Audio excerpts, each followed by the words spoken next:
Hey. Hi, you guys.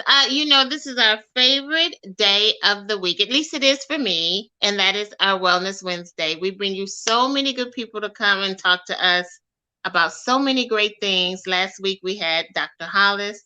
Next week we're going to have a wonderful guest as well. She's amazing.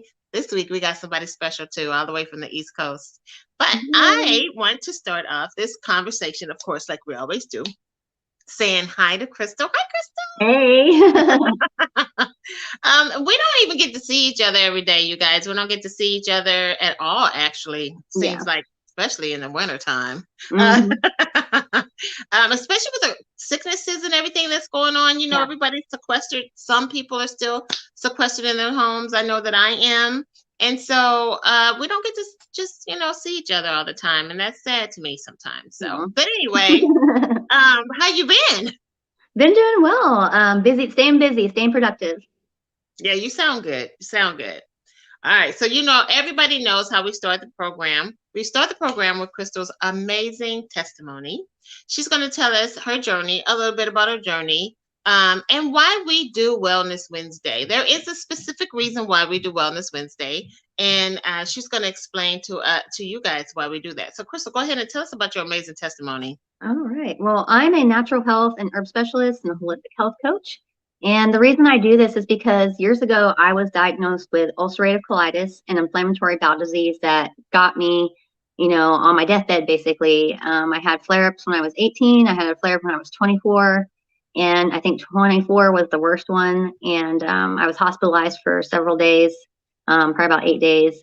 And and they wanted to do different things. They were saying cancer could develop. They wanted to put you on chemo, steroids, colitis medications, um, all kinds of tests were ran. It was crazy. And I did take some of the medications, but they make things worse, and I knew that because I did it in the past when I was 18. And back when I was 18, I actually found a naturopathic doctor, which is mine and Kathey's naturopathic doctor as well. And Unbeknownst to each other, by the way. yeah, yeah. And and so I went to her because I met her at a class that she was teaching about the colon. And I was like, oh my gosh, this is like everything I'm going through. I got to meet this lady because she knows so much about like what I've been feeling and she doesn't even know me. So I make an appointment with her. She does iridology, she does some kinesiology, different things, different tests. And she basically told me everything that was going on in my body without doing anything invasive, like the doctors did at the hospital. And I was like, wow, I was like, you can tell all that just in your eye. And I was intrigued. And so I listened to her. I got on a supplement plan. I changed my diet. I changed a few things in my lifestyle, and I started getting better. And I was like, okay, I'm better now. And then all of a sudden, 5 years later, I have a flare up, and I'm like, okay, what do I need to do? Because I went back to her. What do I need to do? Because apparently I'm not doing everything I'm supposed to be doing because I'm feeling sick again and I'm in the hospital. So I see her and I have to go over there. I want to learn everything I can because at this moment in time, I'm 97 pounds. I lost 30 pounds in a month. I just got out of the hospital. I still look like death and I'm sicker than sick. I don't know what to do. And I'm just like, I need to learn everything I can because I have to heal because, surgery and different things, I don't feel like that's the answer for me because these medications aren't working. So I don't want to know if the other doesn't work. And so I started doing what she said. I started learning what I could. I got educated, got some certifications, and I started to heal. And I haven't gone back since. I haven't been in a flare up since because it's gone. The doctors say that you're going to have ulcerative colitis for the rest of your life and that it's not curable. And here I am with no ulcerative colitis. And doctors didn't teach nutrition, they didn't teach things like that. I'm not bashing doctors. I'm just saying they don't teach that kind of thing. And that's what's important for our bodies and our health, to Right. recover from things and to repair itself. Food is medicine. And that's why we do what we do on Wellness Wednesday, because we want to share natural health. We want to share that, hey, there are things out there that can help you with self healing through herbs and natural holistic remedies. So that's why we do what we do. I'm telling you, I want you guys to do me a favor and look up the symptoms of ulcerative colitis. There's a difference between colitis and ulcerative colitis. The ulcerative one is the more severe one. And just just know that ulcers are open sores inside your body. And they're irritated and they're painful and they bleed. And she does not talk about a lot of the really hard stuff that she went through, but just look it up. She doesn't have to. You guys got Google. Go go Google it. Yeah. And just know that it's way worse than what she's saying. Like, she was on her deathbed twice Yeah. and was able to come back from that. And that is simply amazing to me, that we can eat our ways out of illness and bring ourselves back to wholeness, which is what our whole objective is to teach you guys that that's what we do. I'm the mentor. She's the coach. We together can help you get from point Z to point A, because what we've done is gone backwards in the way that we treat our bodies. And so we need to get back to basics. Like your grandmother's remedies, your great grandmother's remedies, they worked. They worked for a reason.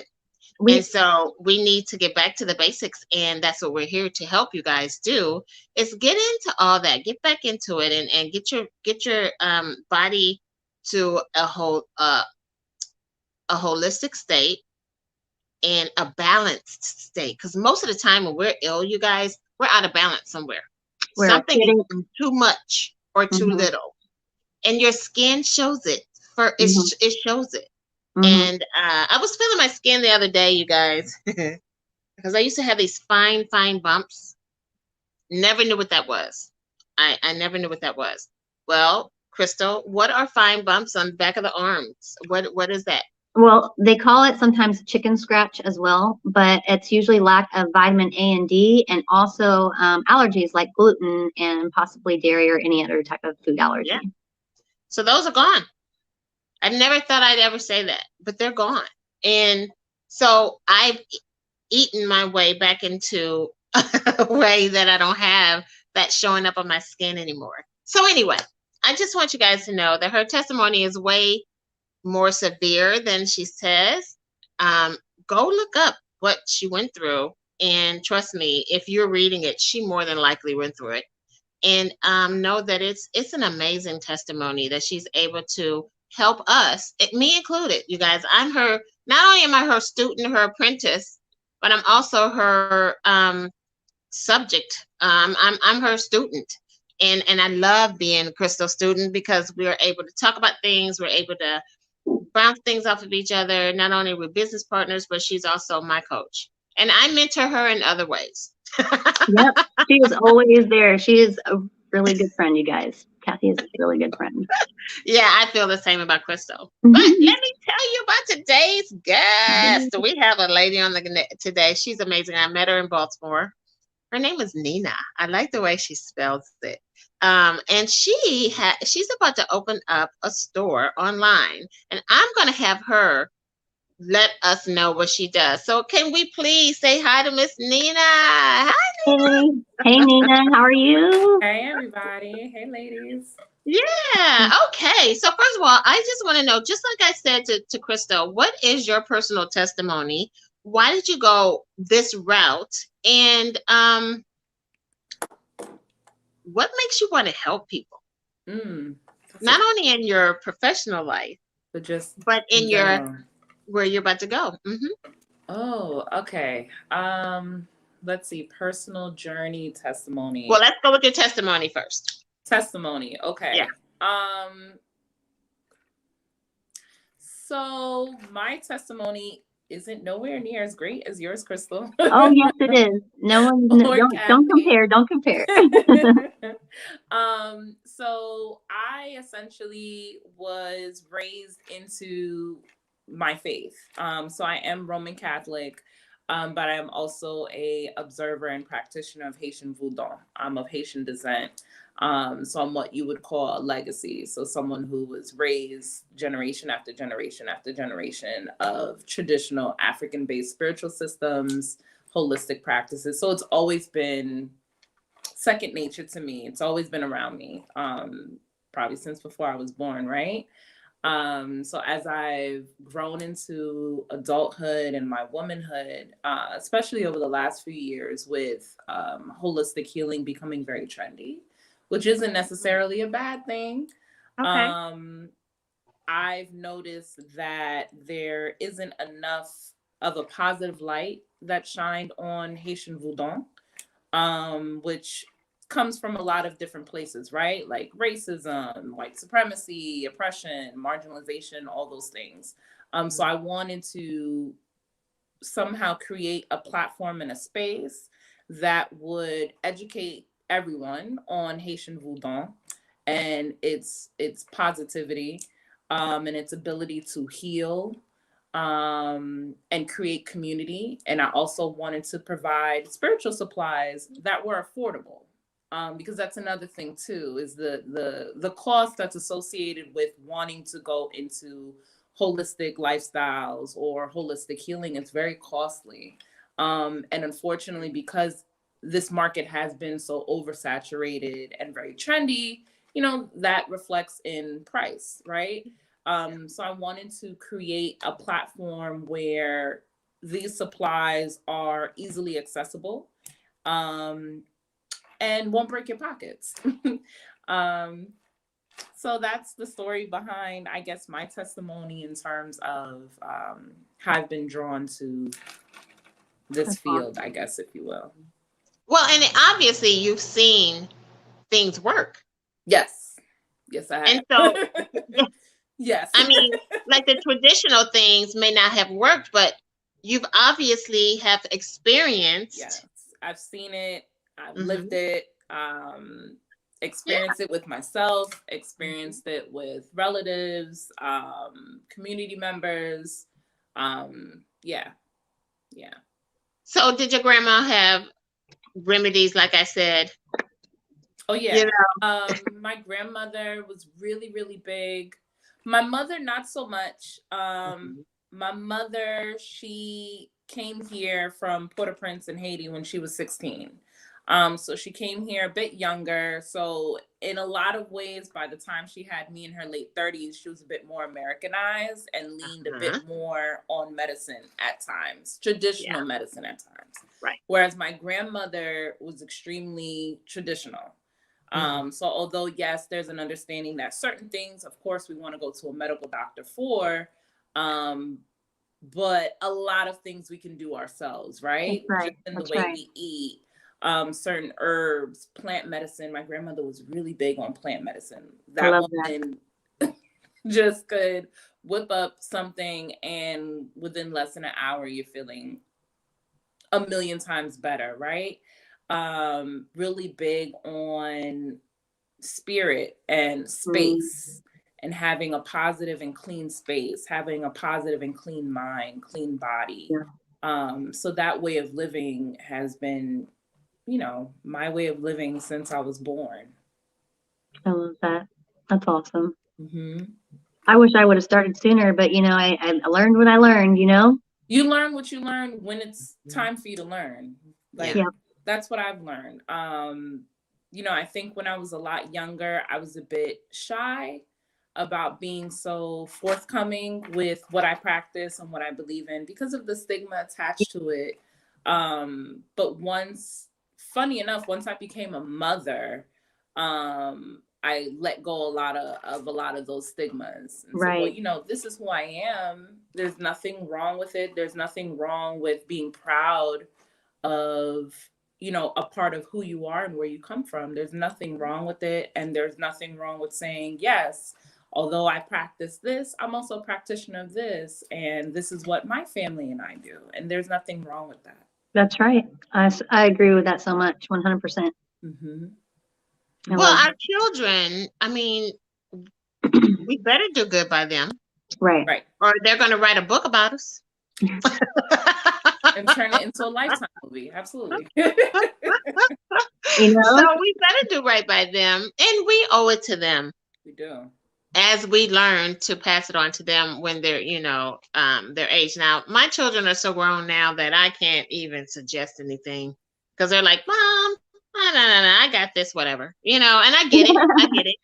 And that's part of what I was going to talk to you about today, Ninah, is changing people's mindset. But before we get there, I also want to know why it's in you to help people. Like, what is that? I don't know. I think maybe it's genetic. Well, first of all, tell us I don't know. what you're going to be, what you're doing, what you do as for a living, and then right. Yeah, and then how you're mirroring that with, you know, what you're trying to do with your store. So currently I work for a local mayoral office as a program compliance officer. So basically an auditor. So I ensure that nonprofits, community-based organizations that are receiving city or federal level funding are doing all the things that they say that they're doing, right? By trade, I'm a social worker. So I do have my master's in social work. I'm currently attending the illustrious Morgan State University as a first-year doctoral student of social work. I come from a family of helpers, especially the women in my family.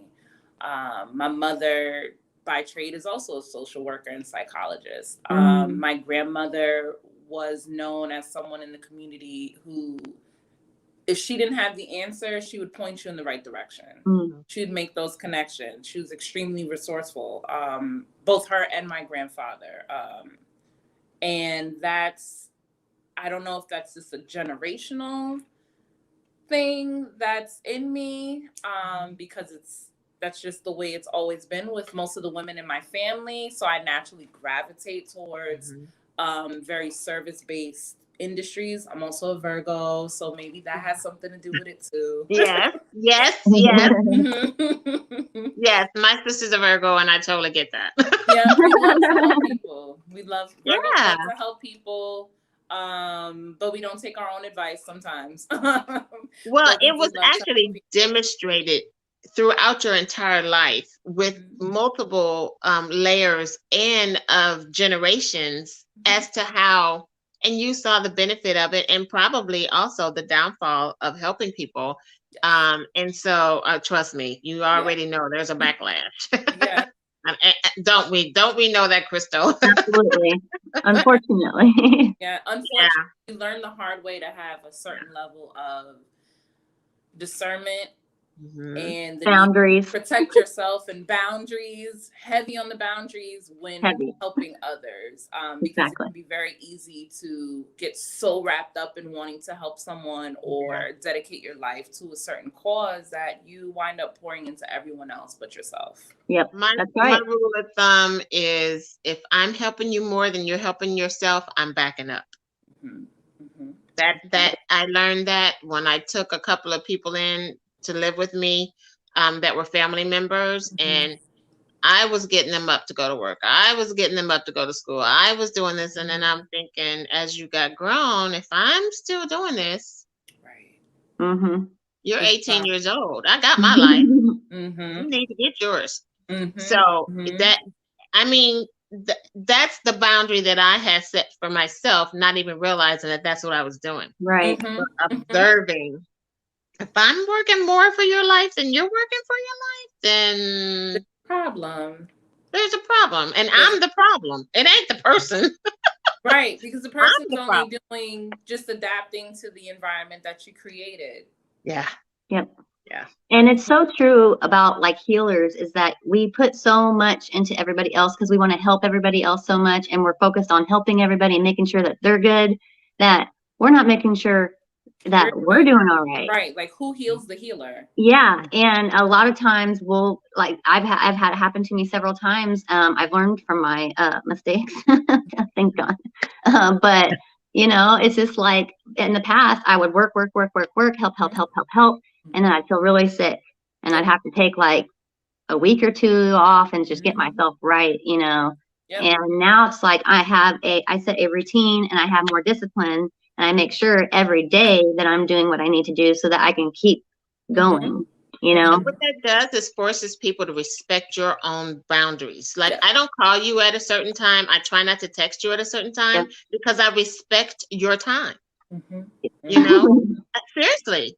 And I learned that the hard way as well. I didn't learn it from doing it for myself. I learned it from another friend of mine I was thinking that she was having issues with me when no, she just wanted to Mm-hmm. be by herself. And I Mhm. never, like, who would want to hang out with Kathey? Well, what's wrong with her? Nothing is wrong with you, Kathey. What was wrong with her? Why she want to We hang out love with me? you. And she explained to me, no, Kathey, it's not you. I like to be by myself. I like to have time for myself, blah, blah, blah. And I thought, well, okay, maybe I should adapt some of that.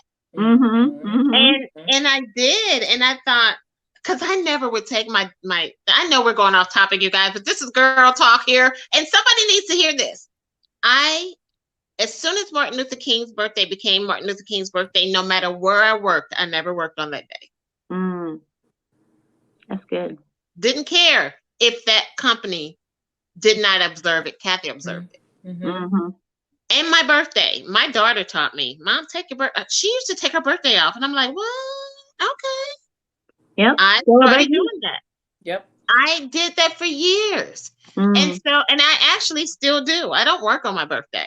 So it took that friend of mine, which her name was Kathey as well. It took her to make me understand it's okay to not be that person 24/7. Mm-hmm. You can have time off to yourself, and it's needed, you guys. Yes, it is. Because how are you going to pour out of an empty vessel? Yes, Mm-hmm. it is. That's Mm-hmm. so true. Yep. Your cup has to be full to be overflowing. That's so true. Yep. Yep. You got to do it for yourselves, ladies and gentlemen, and especially a single parent. By the way, some of you don't know, my husband was killed when I was 31. I was 31. He was 33. That was 28 years ago, going on 29. Mm-hmm. And I was never supposed to be a single parent. I don't know who wrote my life, but that was not what I was doing. We purposely didn't get pregnant until after 5 years after I was married. I mean, so why in the world? I'm sorry, 7 years after we met. Why would I do that to myself? So I was not supposed to be a single parent. That was never in my thought processes. Plus, I didn't live in my hometown. So I had 2 children, which, by the way, my children were 6 and 1 year old when my husband was killed. They were babies. So I'm here in a town that I've only been in for 9 years, which is a short amount of time when you look at the grand scheme of things, with 2 children without a husband. I was definitely working out of a deficit, tired, emotionally drained, physically drained. You know, I know purposely, I know so much how that is. Yeah. And I'm talking to a single woman right now, no matter why you're single, that you've got to take time for yourself to help your kids. Because when you're pulling out of a deficit, your poor children are getting the brunt of it. We may not see it, we may not feel it, but they feel it and they see it. And they might not understand it. And they learn it. They learn that behavior, that modeling of putting everyone first and mommy comes last, because I learned that watching from my mother. Like my mother put everybody first, work, never really took off. Even when she was sick, she would still force herself to go to work, and, you know, which is extremely noble. But once I really got into my career, and by that time I was a mom of 2, I couldn't do that anymore. I couldn't do it. And I still kind of, every so often I'll get into it with my mom when I tell her, like, yeah, I called out today. And she's like, what's wrong? Are you sick? I'm like, no, I needed a day. I needed a day. I need time. I need a mental health day. A mental health day. She's just like, oh no, that's absurd. And and I'm just like, Mom, you know, it's PTO for a reason. I earned it. And sometimes we really just need a moment of quiet, a moment of solitude, a moment to not be distracted by 1,000,001 to-do lists and things of that nature. Just a moment to reset. Well, I would actually ask my kids not to go to school. You don't have to go to school today. Ah, who cares about a perfect attendance? That was Kathey. I was encouraging them not to go to school, but they always went. It's funny you say that because I tell Alexis, I was like, you want to go out of town with me this weekend? You just take off Friday or something? And she's like, no, I can't miss something. She always never wants to miss school. And I'm like, but you have perfect attendance. I was like, yep. My oldest daughter is like that. She's the perfect attendance queen. My youngest daughter, she could care less. Right. But let me tell you how special that is, though. The fact that our kids know that we back them up that way to say, hey, you don't have to go to school if you don't want to, that makes them want to go and not skip school. Yeah. Yeah. Because they already know, oh, mom's cool with this. So it's not a taboo thing. Yeah. So it made them be like, okay, well, mama let us off anyway. So why would we, Right. Yeah. We have to honor our children in the same way. Yeah. We expect for the world to honor us as adults and the way we honor each other as adults. Like, I think when it comes to children, especially when you're trying to parent from a more holistic approach or a gentle approach, viewing your children as human beings with feelings, and they get tired, and need a day too. So many adults, we dismiss our children's like opinions and how they feel and everything like that, and how whatever they're going through, right? But we're still dealing with our childhood trauma. Exactly. So let's not create more childhood trauma on them. Like, they're important too. Just because they're younger doesn't mean like they're less important. You know what I mean? They're still a human being. They're still people. They're just little. Exactly. Yeah. The older generation, which I'm part of, by the way, I'll be 60 in May. No way. All day long. No. Thank you.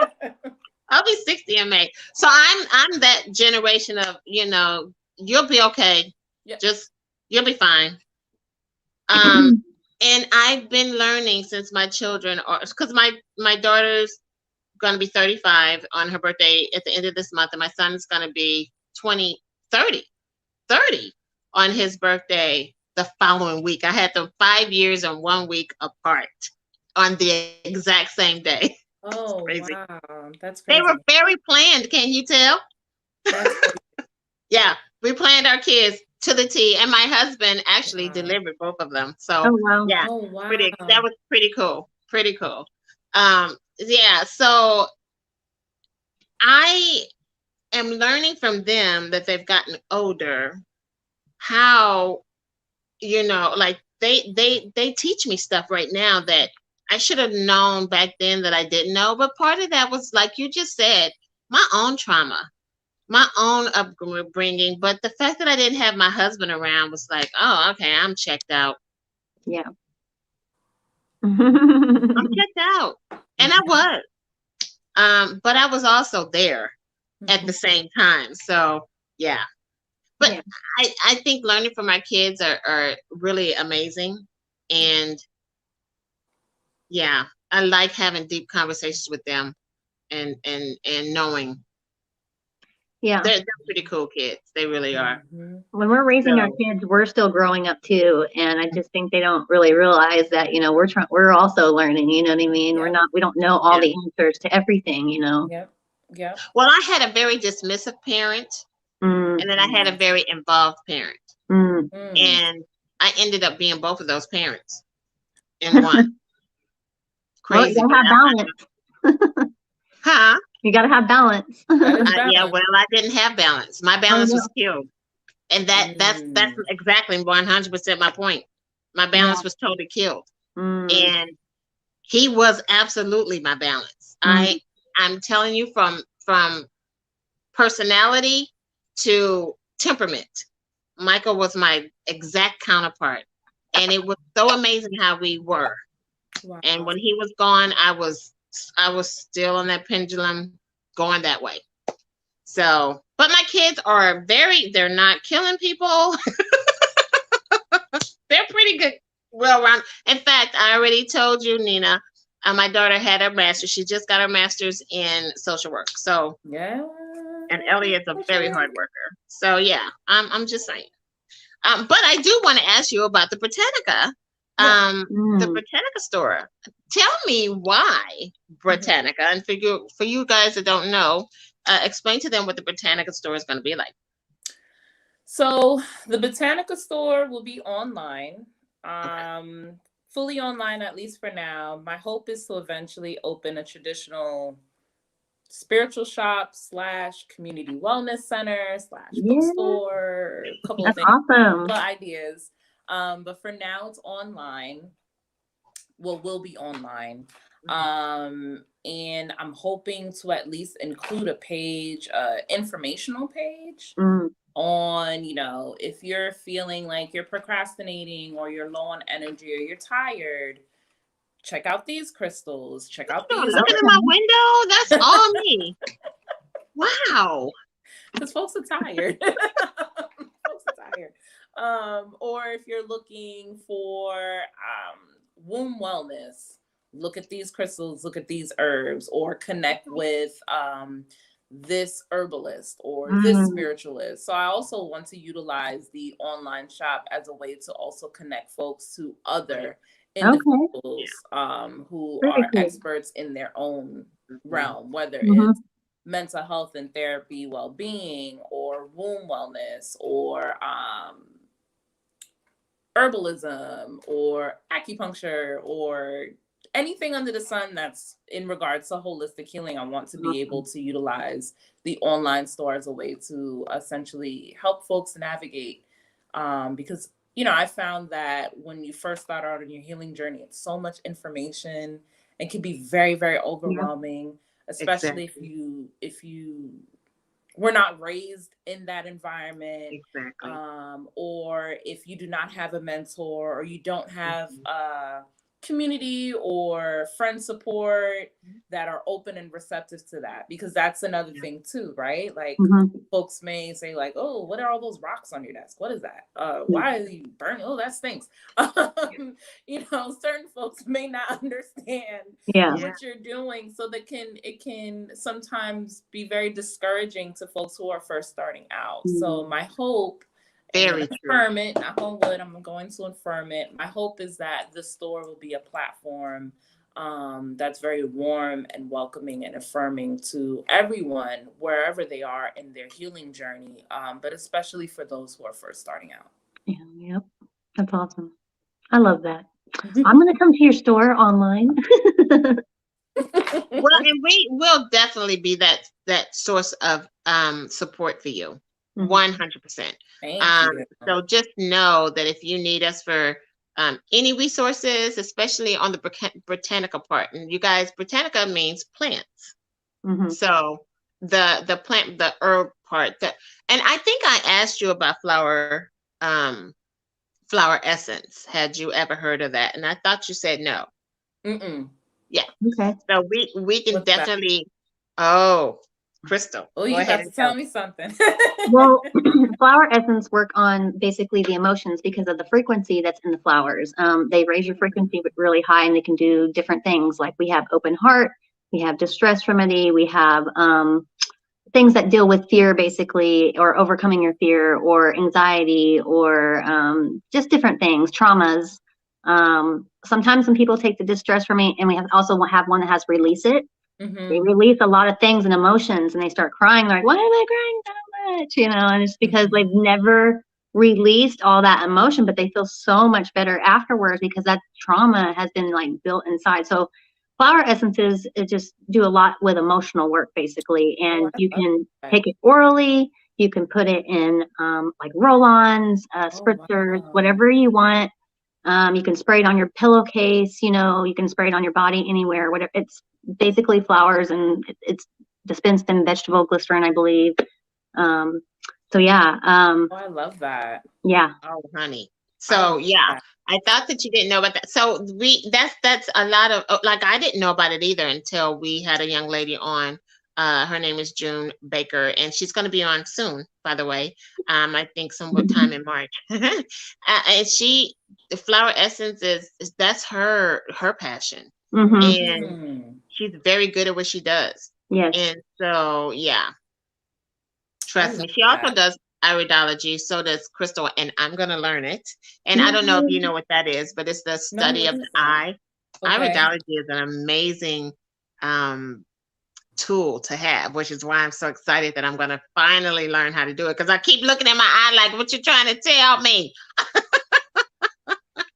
So when it tells, actually, that's one of the tools that our holistic doctor used on Crystal to tell her about her colon. Just by Mhm. looking at your eye. Just looking Yep. in the eye. Because so you are looking at the iris, and the iris has different fibers, different colors, different things in it, and it can Peaks tell you. and things.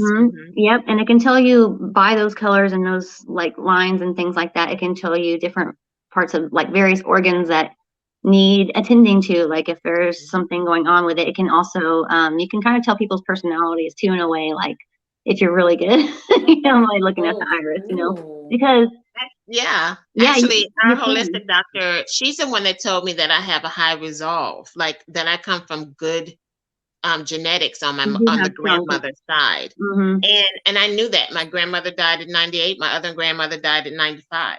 Yep. So I understood what she meant by that. She also told me that my father died of a heart attack, which I didn't know. I didn't know what my father died of. He was found days after he passed away, and he was deteriorating when they found him. I'm pretty sure that they cremated him, and he was in New Jersey, and I was here in the Midwest. So And this I is all by looking in the eye. just looking in the You eye, and can it goes see four 4 generations generations. back. Mm-hmm. It can go 4 generations back, Yeah, and I need your doctor's number. absolutely, That's absolutely, amazing. The human yeah. body is just Oh, I'm telling you, Ninah, the more amazing. I learn about us, I say this all the time, the more I fall in love with God, because he has made us so magnificently, and we are Mm-hmm. asleep. We are Yes, so asleep on how amazing God made us.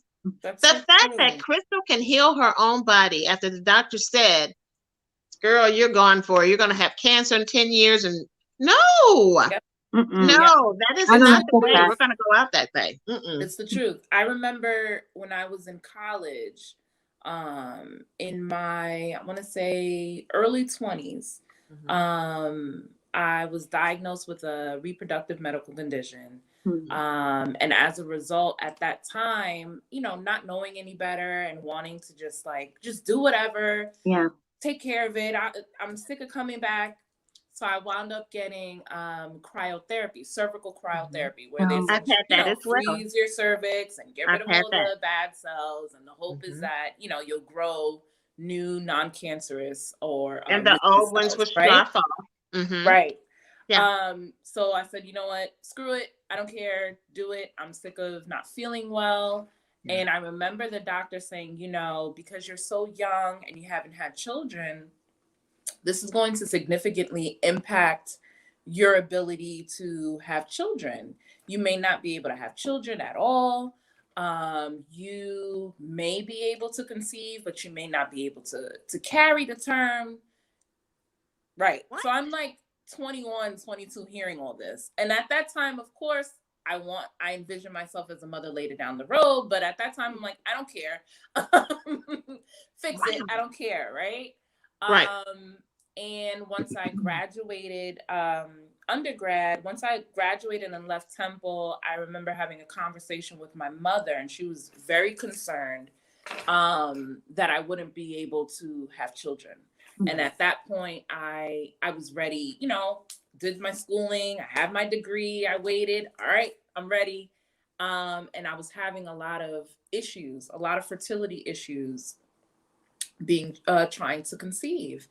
And so she took me somewhere, we'll say he's a holistic healer, took me somewhere, and we did a few herbal remedies, baths, cleansing, some prayers, deep prayer work. Did you do any And Reiki? not Reiki. Well, maybe Okay. in his own way it was Reiki. Maybe Okay. in his own way it was Reiki. Yeah. And I kid you not, within 2 months, I conceived my first child. wow. conceived my first child. After having my first, I was then told again, yes, you did, but, unfortunately, your womb isn't strong enough. I don't think you're going to be able to have another child.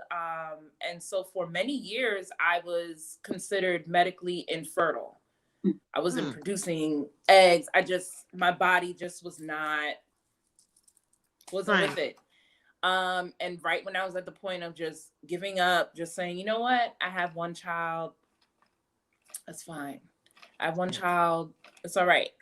My mom, I'm having another conversation with my mom. She gave me a prayer to kind of recite, kind of some CBT, cognitive behavioral therapy, to kind of switch my mind frame around that. And I said, okay, yeah, like whatever. See how my kids do? That's what my kids do. Like, all right, Ma, yeah, whatever. Some of the doctors are saying, but whatever. And eventually, I was at my last straw. So I'm just like, you know what? What can it hurt? Why not? And conceived my second child. Wow. And then went on to have a third 2 years later. So, I always tell people, like, yes, science is science. But God, or whomever you pray to, universe, however you want to call it, always has the final say so. And all you have to do is just tap in. Yep. Well, when I had my cryosurgery, my doctor never said any of those things to me. Oh, yeah. Wow. I don't know if my doctor at the time, he was an older gentleman. So I don't know if maybe out of concern, he was trying to kind of scare me out of doing it. But me, me being rebellious, I didn't care. So I said, I don't care about any of that. But yeah, he was very, very honest. Maybe a little too honest. But he was very honest about the risk associated with everything. Yeah. I think I had it twice. Wow. But yeah, I had the cryosurgery twice. I was never told any of those was even possible. But I have my two. And I purposely waited 5 years bringing my kids. I told you my kids were very planned. I was not kidding. All of my children were semi-planned. But my daughters, interestingly enough, they are 5 years and 2 days apart. That was not planned. At least not by me. Wasn't planned, but yeah, they are 5 years and 2 days apart. It's crazy. Mm-hmm. Wow. Well, Crystal, do you have any questions for Miss Ninah? Man, I'm loving that you're sharing your testimony, because people need to hear that, there's other ways out there that are helpful, through holistic ways, other than getting like surgeries and things that can like potentially harm you or not, put you in a position where you're like, okay, now I want kids, and what if I can't have them now? That's a big deal. Yeah. Or, okay, it helped this area, but now as a result, now I'm struggling with this, and fix this now. And it's like a never ending, like almost like you're on a hamster wheel sometimes, especially when you're dealing with like a chronic health condition. Like that can be extremely exhausting and draining, both physically, mentally, and spiritually. Absolutely. Agreed. Yeah. Totally agreed. You and your partner, I mean, let me tell you, the partner side of that is just as important, you guys. We always think that it's only the woman that has the issue even, or needs to have the emotional stability. So does the male counterpart, because that's 50% him. Yep. And he has to have the right mindset and the right spirit and everything just as well. Because his sperm count can go down. Come on now, let's talk about that. Stress can make that happen. So let's also put it where, that needs to be said. It's not always us. It's the truth. It is the truth. It's the truth. I don't know. Like I said, I love the body. I love how God created us. I love that he has did us in his image, because he's magnificent in his ways and all that he does. And so, I'm just saying, it's just so amazing to me what can happen. And what I learned from your testimony is that what could have happened from your cryosurgery actually could have precipitated you not being able to have the kids, but your holistic is what caused you to be able to have it. So what I'm seeing is a reversal.